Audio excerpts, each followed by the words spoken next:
the bottom right of the map, the last man standing, the last hope, the hero. He's fighting for all the Danes that are currently watching. It is Baby Knight.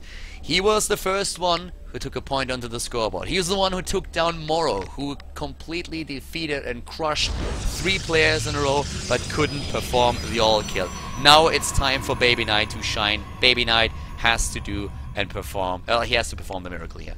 He has to go for the 4-3 if he wants to make it happen. For the reverse all kill. Starting to the top left, it is NMrUUG, the first ZerG player today. It's a ZvP, and it's one of 2 ZvPs that we are going to see, at least if Baby Knight is able to kill another player. Just because we have player number 3 being Zunster, if NMrUUG has been taken out here. Zunster is the only one left in the regular lineup, and if NMrUUG and Zunster are both defeated, Baby Knight would have forced out the ace player for Sweden.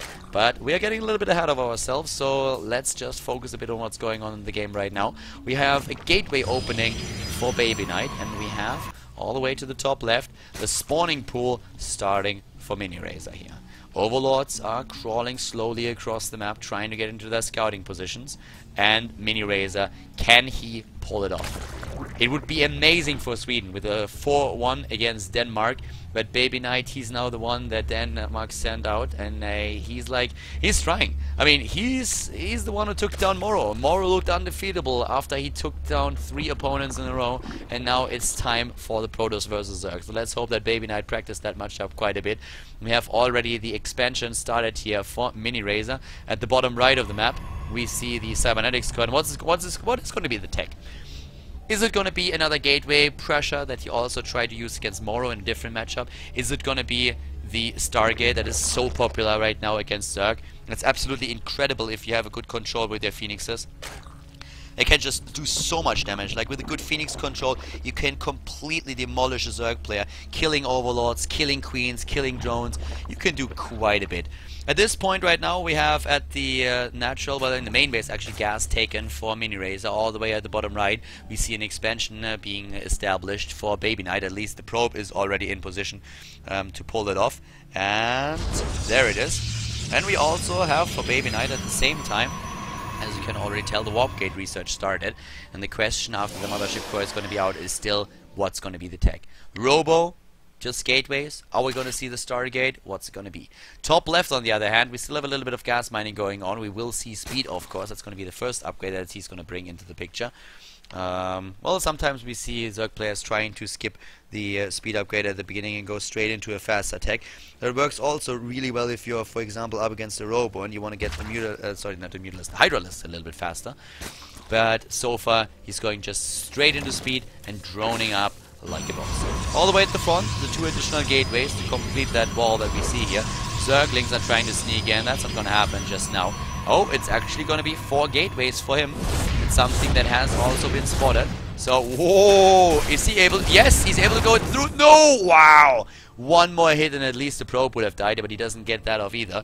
So at this point, what NMrUUG knows is there are quite a lot of gateways, and he has to be careful that there is not going to be some kind of probe on the map with a simple pylon at the front that can then warp in the units and take down his potential 3rd base. But so far he doesn't even take a 3rd. He's just looking at those 2 bases that he has and is like, well, I'm completely fine. I'm not going to take my 3rd in the next few minutes. I know that you have a gateway opening. I know that you are trying to be aggressive here, so I have no need to really go for that. I can just wait and see if you overextend and then take you on.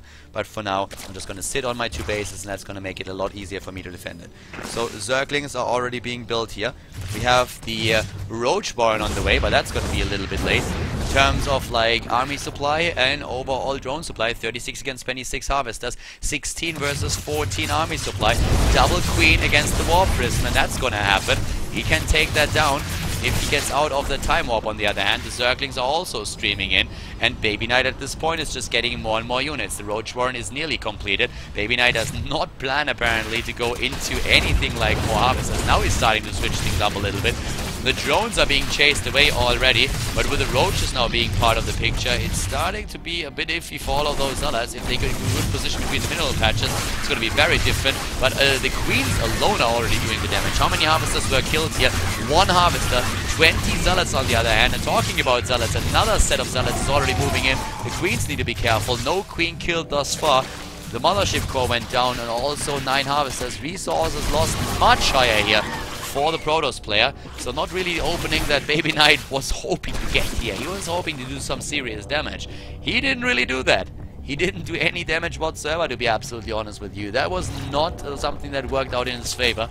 And he doesn't really have tech or anything back at home, so he needs to switch things up quite a bit, going straight into a forge here, whereas MiniRazer immediately started his lair attack, and of course the third base is now something that he wants to have in the game, because he was able just to force back that attack. And we see also Baby Knight being supply blocked. He's building 2 pylons right now.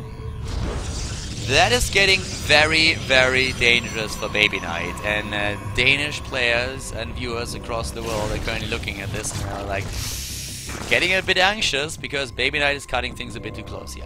+1 attack upgrade is on the way, another cannon is being built, still no added tech except for the gateway pressure. We have this base over here being established, more harvesters being built, and MiniRazer is really just getting this harvester count up. 55 already, getting a few more. We have an Overlord on the way too, so make sure that he has the supply ready to do with this. There's no third base just yet, and those Zerglings, they will double check if there's a third or not.